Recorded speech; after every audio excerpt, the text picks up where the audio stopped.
अगर मैं आपसे कहूं कि एक दिन मंदिर की सीढ़ियों पर बैठा कांपता हुआ एक भिखारी, सर्दी की कड़कड़ाती शाम थी, आसमान में काले बादल थे और हल्की बूंदाबांदी शुरू हो चुकी थी। शहर के सबसे बड़े और भव्य मंदिर के बाहर लंबी लाइन लगी थी। लोग महंगे कपड़े पहने, हाथों में प्रसाद की थाल लिए जल्दी जल्दी अंदर जा रहे थे। उसी सीढ़ियों के किनारे एक बूढ़ा, फटे कपड़ों में लिपटा, कांपता हुआ आदमी बैठा था। उसके हाथ में एक टूटा हुआ कटोरा था, आंखों में भूख थी और चेहरे पर अजीब सी शांति। वो कोई साधारण भिखारी नहीं था, वो स्वयं भगवान शिव थे। आज फिर इंसानों की करुणा परखने आए थे। लोग आते, उसे देखते और नजरें फेर लेते।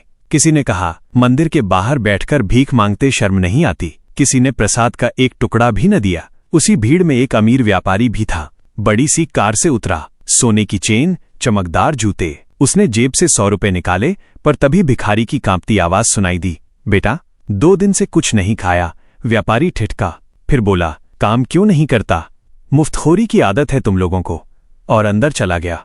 बारिश तेज हो गई। बूढ़ा भीगता रहा। तभी मंदिर की सीढ़ियों पर सफाई करने वाली एक छोटी बच्ची आई, उम्र मुश्किल से 10 साल, हाथ में झाड़ू, पैरों में टूटी चप्पल। उसने बूढ़े को कांपते देखा, कुछ पल रुकी, फिर अपने थैले से एक छोटा सा डिब्बा निकाला। उसमें सिर्फ 2 सूखी रोटियां थीं, उसका अपना रात का खाना। वो चुपचाप उसके पास बैठ गई। बाबा, मेरे पास ज्यादा नहीं है, पर आप आधा खा लो। बूढ़े की आंखें भर आईं। और तू?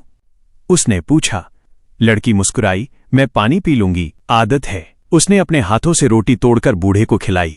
भीड़ देख रही थी, पर किसी को फर्क नहीं पड़ा। अचानक हवा रुक गई।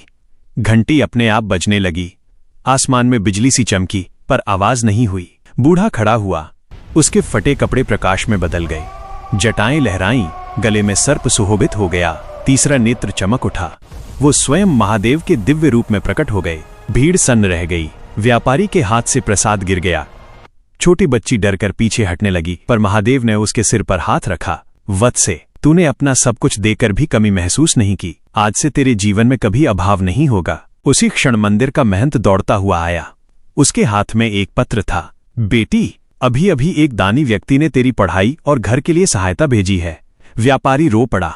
वो समझ चुका था, भगवान प्रसाद से नहीं, दया से प्रसन्न होते हैं। महादेव ने सबकी ओर देखकर कहा, मैं रोज आता हूं, कभी भूखा बनकर, कभी लाचार बनकर। मंदिरों में मुझे ढूंढते हो, पर मैं तो इंसानियत में बसता हूं।